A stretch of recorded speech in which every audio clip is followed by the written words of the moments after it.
हम कई बार पकड़ ही नहीं पाते उसके झूठ को। उसका कारण जानते क्या है? हम बाइबल नहीं पढ़ते,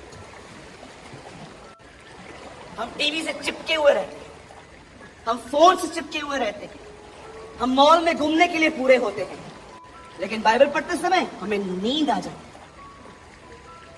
आज बहुत सारे लोग जानते हैं क्यों शैतान के झूठ पर विश्वास करते हैं? क्योंकि वे परमेश्वर के सत्य को नहीं जानते। इसीलिए पौल कहता है सत्य से अपनी कमर कसो।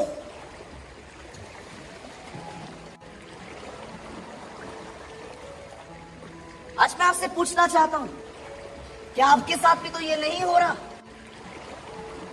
शैतान वहां पर आके कहता है कुछ नहीं होगा, इसे बिंदास खाओ, कुछ नहीं होगा, तुम निश्चय न मरोगे। आज भी देखो सेम झूठ बोलता है, खा खा खा, देख अश्लील वीडियो, कुछ नहीं होगा, परमेश्वर बड़ा दयालु है।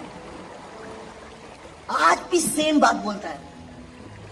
जानते हो शैतान का सबसे बड़ा झूठ क्या है? परमेश्वर के वचन को गंभीरता से मत लो, तुम न मरोगे। वो आज भी यही करता है। बहुत सारे जवान बैठे हैं यहाँ पर, आप पॉर्न वीडियो देखने के एडिक्ट हो। जानते हो क्या देखकर वो आपको अश्लील फोटो दिखाता है? अरे इट्स ओके, आज प्रचार जो हुआ परमेश्वर दयालु है, आज आखिरी दिन कर कर कर, इट्स ओके, चलता है।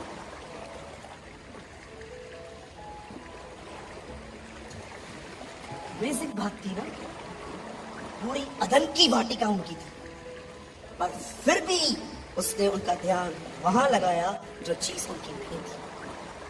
आज भी आप देखिए, आपके पास घर है, सेहत है, परिवार है, कुछ पैसे हैं, अच्छे तरह पे कपड़े हैं, बहुत कुछ है, लेकिन आज भी आपका ध्यान उस जगह पर है जो चीज आपके पास नहीं है। और वही चीज सोच सोच के वो आपको डिप्रेशन में लेकर गया है। अरे तेरे पास नौकरी नहीं है, अरे तेरे पास ये नहीं है, अरे तेरे पास वो नहीं है। मुंबई में एक दिन मेरी मदर ने मेरे को टिफिन दिया जब मैं जॉब करता था। मैं खाना लेकर मैं काम पे जा रहा। मैं स्टेशन से नीचे उतरा, मेरा डब्बा हाथ से छूटा। आलू की सब्जी थी, रोटियां थी, गिर गई। मुझे लगा किसी का पैर स्लिप हो जाएगा, खामखा कोई गिर जाएगा, इससे अच्छा खाने को साइड में रख देता हूँ। मैं वहां पर कैंटीन में गया पेपर लेने के लिए। मैं वापस आया, एक बच्चा बैठ के वो खाना खा रहा। मैं उसको देख के दे रहा था, प्रभु क्या मेरे ऐसे दिन आए थे? कितने लोग हैं यहाँ पर, मुझे बताइए कि आपके जीवन में भी ये हो रहा है? इतना कुछ परमेश्वर ने दिया है, हम धन्यवादी नहीं हैं, लेकिन वो चीज जो हमारे पास नहीं है उस पर हमारी दृष्टि बनी रहती। मैं कितने लोगों से मिलता हूँ, hi hello praise the Lord जय मसीह बोलता हूँ, उसके बाद जब मैं बैठता हूँ उनके साथ और वो अपना मन खोलते हैं मेरे सामने, मुझे हैरानी होती है। मुझे लगता है Lord he is in depression, he is in depression. एक बहन मिली मुझे 3 हफ्ते पहले। उस बहन का उसके पति का किसी और के साथ अफेयर है। उसने आके मुझे बताया, बोला ब्रदर मुझे हर दिन सुसाइड करने के ख्याल आते। ये पूरे उसके काले हो गए थे, पूरे डार्क सर्कल्स आ गए थे उसके। मुझे उसको देख के डर लग रहा था ये अपने आप कुछ कर न दे। मैंने कहा बहन आप क्या चाहते हो? उसने कहा मैं चाहती हूँ मेरा पति मुझे वापस करे। मैंने कहा आइए तुम दुआ कर। हमने प्रार्थना की। मैंने कहा हम दुआ करते हैं कि आपका घर प्रभु बनाए। लेकिन मैंने देखा नकारात्मक सोच ने उस बहन की हालत क्या कर दी। सोच यहां रही है, सब ये काला पड़ गया था। आज मैं आप में से हर एक से पूछना चाहता हूँ, यहाँ जितने भी लोग खड़े, जिस दिन चर्च होती है उस दिन ठीक है, लेकिन जिस दिन नहीं होती उस दिन आपका ध्यान कहाँ रहता है? आप में से बहुत लोग हैं यहाँ पर ब्रोकन, टूटे हुए, हताश, उम्मीद नहीं है। कुछ ठीक किधर होता है ब्रदर? बड़े बड़े वादे करते हो आप लोग भी, यीशु ये करेगा, वो करेगा, ये करेगा, वो करेगा, कुछ होता किधर है? मतलब चेंजेस किधर हो रही है? पति शराब पीता है, बच्चे सुनते नहीं है, कर्जा बढ़ रहा है, घर नहीं है अपना, परेशान हो गई हूँ, दूसरों के घर पे बर्तन मांजती हूँ मैं सुबह से लोगों से मिला आज, ये तरस आ रहा था उनको देख करके, प्रभु कहां ध्यान चला गया है हमारा। आज मैं आप में से हर एक से पूछना चाहता हूं, यहां पर जितने भी लोग हैं, क्या सोचते हैं आप? जानते हो आपका डिप्रेशन, आपका भय में जीने का मुख्य कारण जानते हैं क्या है? क्योंकि आप परमेश्वर को नहीं जानते। दानियल के 11 अध्याय में लिखा है, जो अपने परमेश्वर को जानते हैं वे बड़े सामर्थी होते हैं, वो बड़े सामर्थी होते हैं। परमेश्वर को जानिए, प्रभु को जानिए, वो कौन है। मैं उदाहरण देता हूं आपको एक, जरा सोचिए, इस सभा के पूरे होने के बाद जब आप इस गेट से निकलेंगे और अगर आगे बढ़ेंगे और आप देख रहे हो आपके सामने 10-12 खतरनाक कुत्ते आपकी तरफ आ रहे हैं, आप क्या करोगे? मैं अपने बारे में बताऊं, मैं वहां से भाग के वापस इधर आऊंगा, मुझे ताकत नहीं है उनसे लड़ने, फाड़ खाएंगे वो मुझे। लेकिन जरा सोचो, अगर आपके हाथ में एक बहुत बड़ा लॉयन है, बहुत बड़ा शेर है और उसकी डोर आपके हाथों में है और आप उसको लेके यहां से निकल रहे हो और सामने से कुत्ते आ रहे हैं, अब कितने लोग वापस आएंगे? अरे इन कुत्तों, दुष्ट आत्माओं से डरते हो? यहूदा का शेर हमारे अंदर रहता है, हमारे अंदर रहता है और हम इनसे डरते हैं। आप जानते हैं आप किसे मानते हैं? आपको पता है आपका परमेश्वर कौन है? कहीं ऐसा तो नहीं है कि बाइबल के द्वारा आपने परमेश्वर को नहीं जाना है, पर मात्र इस किताब को आपने केमिस्ट्री की बुक की तरह पढ़ा है। आप जानते हो आपका परमेश्वर कौन है? हाँ, कितने लोग कह सकते हैं, ब्रदर मैं उसे जानता हूं, मैं उसे पहचानता हूं। In my life, in whole India, इस पूरे भारत में मैं ऐसे 2 लोगों को जानता हूं जिनको देखकर मैं ये कह सकता हूं कि दे नो गॉड, वे परमेश्वर को जानते हैं। दोनों सिख परिवार से, एक साधु सुंदर सिंह और दूसरा ब्रदर भक्त सिंह। ये ऐसे लोग थे जो परमेश्वर को जानते थे। They know God. ये परमेश्वर की सामर्थ को जानते थे। आपको पता है आपका परमेश्वर कौन है? अनंत जीवन यह है कि वे परमेश्वर को जाने। मरने से एक रात पहले यीशु ने अपने घुटनों पर बैठ के ये दुआ की थी, हे पिता, अनंत जीवन यह है कि वे अद्भुत यीशु, उस अद्भुत परमेश्वर और यीशु को जिसे तूने भेजा है, जाने। जरा सोचिए, एक रात पहले यीशु प्रार्थना कर रहा था, पवित्र आत्मा उसके अंदर था। और जानते हो, इस प्रेयर को देखो, बड़ी अद्भुत प्रेयर है बाइबल की। यीशु का शरीर, उसमें आत्मा, पवित्र आत्मा, और परमेश्वर स्वर्ग में है। यीशु प्रार्थना करना शुरू करता है, हे पिता, समय आ पहुंचा है, पुत्र की महिमा कर, पुत्र तेरी भी महिमा करे। अब समय आ गया है, तूने उसको सारे प्राणियों पे अधिकार दिया। अचानक यीशु हट जाता है और पवित्र आत्मा बोलता है, मैं प्रार्थना करता हूं, लो तुझे और उस यीशु को जाने।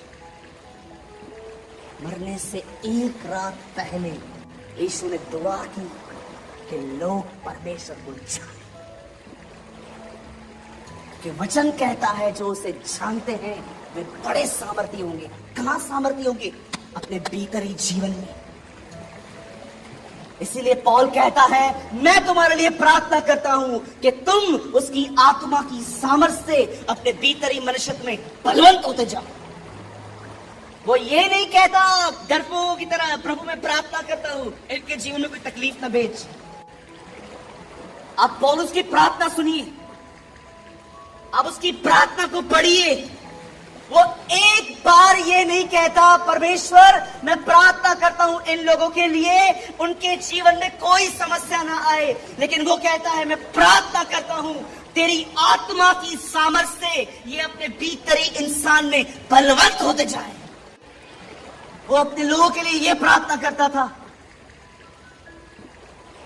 जानते हो हमारा परमेश्वर कौन है? ये वही परमेश्वर है जिसने इब्राहिम को 100 साल की उम्र में बेटा दिया। एक दिन एक आदमी यीशु के पास आके कहता है अगर मेरी बीवी मर गई, अगर एक औरत ने शादी की और हस्बैंड मर गया, फिर दूसरे से की, तीसरे से की, चौथे से की, पांचवे से की, 6 से की, 7 से की, जब न्याय का दिन आएगा ये किसकी पत्नी कहलाई जाएगी? जानते हो यीशु क्या उत्तर देते हैं? तुम भूल में पड़ गए हो। क्यों? क्योंकि न तुम परमेश्वर को जानते हो न उसकी सामर्थ्य को। यीशु कहता है तुम भूल में इसलिए पड़े हो क्योंकि न तुम उसे जानते हो, न तुम्हें उसकी कुवत, न केवल तुम उसकी ताकत का अंदाजा। जानते हो हमारा परमेश्वर कौन है? ये वही परमेश्वर है जिसने सृष्टि बनाई। ये वही परमेश्वर है जब इसहाक ने बंजर जमीन में जोता बोया, बाइबल बताती है बंजर जमीन में से फसल निकली। ये वही परमेश्वर है जिसने याकूब को इस्राएल बनाया। ये वही परमेश्वर है जिसने लाल समुद्र को 2 भाग कर दिया। ये वही परमेश्वर है जिसने यरीहो की शहर पनाह गिरा दी।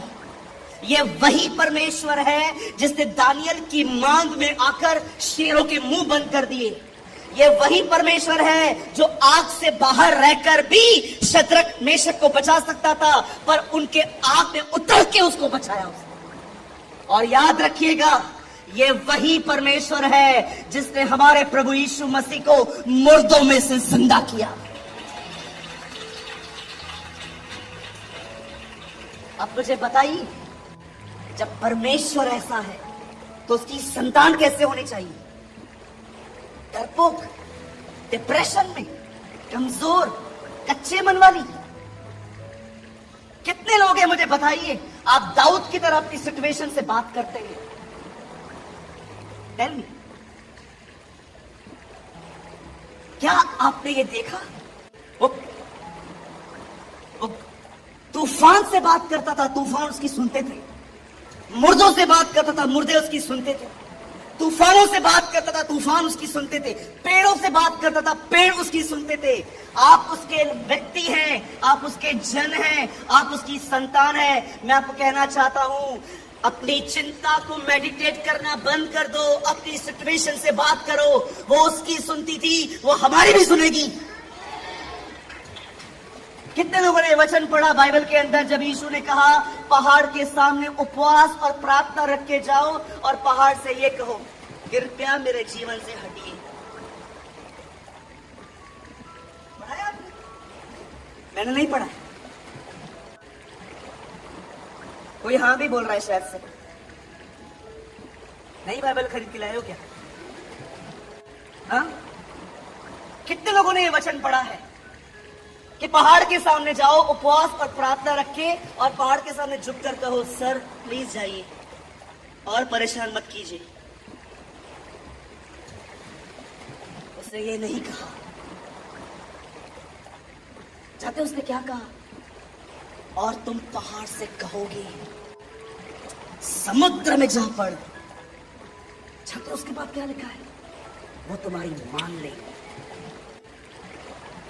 तुम्हारी मान ले। कितने लोग हैं जो गूंगों की तरह जीवन जी रहे हैं आजकल? एक परमेश्वर के जन ने जानते क्या कहा? एक प्रभु के दास ने कहा इन दिनों में स्वर्गदूत बेरोजगार है,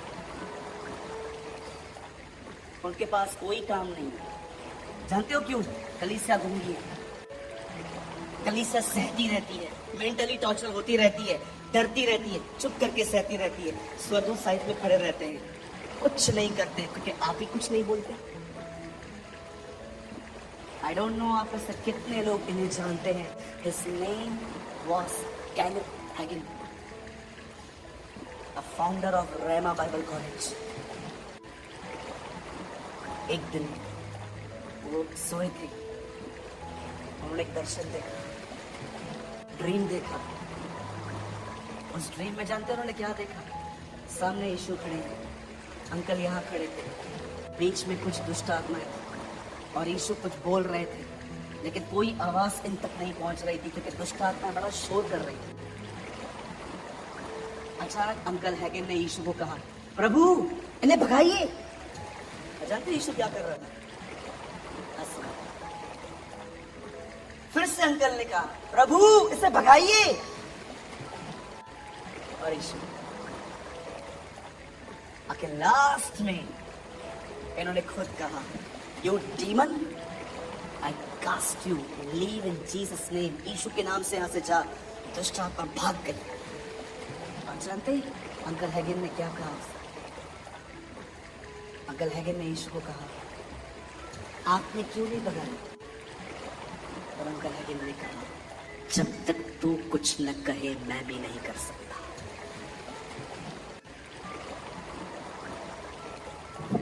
जब तक तू कुछ न कहे मैं भी नहीं कर सकता। कितने लोगों को मत्ती 1:1 पता है? हाथ उठाइए। Come on, lift your hand. Matthew 1:1, मत्ती 1 अध्याय का 1 वचन किसको पता है? हाथ उठाइए। जानते क्या लिखा है? इब्राहिम की संतान, दाऊद की संतान, यीशु मसीह की वंशावली। कभी आपने सोचा है बाइबल इन 3 नामों से क्यों शुरू हुई? इब्राहिम जब अपने बेटे को मारने के लिए जा रहे थे, तब जानते हो उन्होंने क्या कहा अपने सेवकों को? तुम यही ठहरो, ये लड़का और मैं वहां जाएंगे, आराधना करेंगे, वापस लौट आएंगे। इब्राहिम, आपको अपने बच्चे को मारने के लिए कहा गया है, आप ये कैसे बोल रहे हो कि हम वापस आएंगे? क्योंकि इब्राहिम जानता था कि परमेश्वर यदि मैं इसे मार भी दूं तो परमेश्वर से मुर्दों में से जिलाएगा। और बाइबल बताती है इस विश्वास के कारण उसने ये कहा, हम वापस लौटेंगे। कितने लोगों ने दाऊद के विषय में आज सुना? गोलियत से लड़ने से पहले वो क्या कहता है? जैसे शेर और बालू को फाड़ता हूं वैसे उससे भी फाड़ूंगा। और हमारे प्रभु यीशु मसीह के बारे में कितने लोगों ने सुना? उसने क्या कहा? ये जरूरी है कि मैं मारा जाऊं, गाड़ा जाऊं, मुझे पीटा जाए, मुझ पे थूका जाए, परंतु याद करना और सिमरन करना, तीसरे दिन मैं मुर्दों से जी उठूंगा। आप जानते हो बाइबल की शुरुआत इन 3 नामों से क्यों हुई? क्योंकि ये तीनों विश्वास से चलने वाले व्यक्ति थे। इब्राहिम की संतान, दाऊद की संतान, यीशु मसीह। इब्राहिम ने बेटा दिया,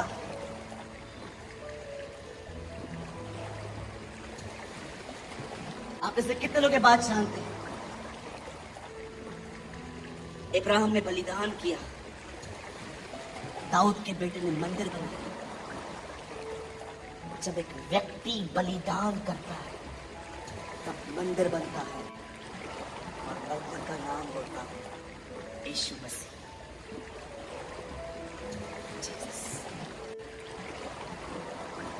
मेरे भाइयों, मेरी बहनों, आज एक निर्णय लो।